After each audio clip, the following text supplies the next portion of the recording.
We choose to go to the moon in this decade and do the other things, not because they are easy, but because they are hard. Girl, when you walk into the room, the air just fills with sweet perfume. My heart skips like a record spin. That smile of yours pulls me right in. Boy, you talk smooth, but I see through. Still, I kinda like the way you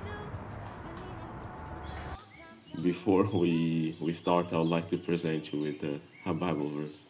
It's in Psalm 139, 13 to 15, and it says, "For you formed my inward parts." When it says the you, the writer is talking about God. "You knitted me together in my mother's womb." Oh. Verse 14, "I praise you, for I'm fearfully and wonderfully made.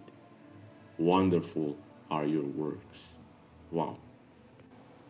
Unfortunately, we live in a world that constantly measures worth by what we achieve, by how talented we are, by how much we make, or how many people notice you. From a very young age, we are taught that value is something we earn through grades, through success, through being better than someone else. For that same reason, we never wanted to be the worst person with the worst grades in the class. And for a while, it even feels true, because achievement brings recognition, and recognition feels like worth. But what happens when we fail, when we can't perform, or when we fall short, or when someone else seems to do it better than us? Suddenly, all that sense of worth disappears.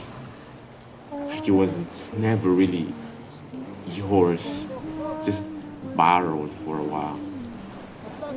And that's the problem. When our worth solely depends on what we do, it will vanish the moment we can't do it. There's this quote saying, "Comparison destroys personality." And I agree with it. Because the moment you start comparing, you stop living as you.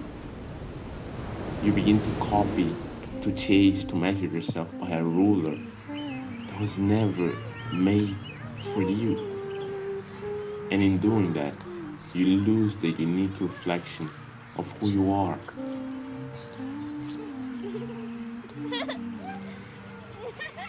See, you and I weren't created to compete for value. You were created to express it uniquely. Your life, your mind, your story, your voice, they're not accidents. They're brushstrokes in a design thought out before you even took a breath, before you were even alive. You know how mesmerizing, or that, how wonderful that is.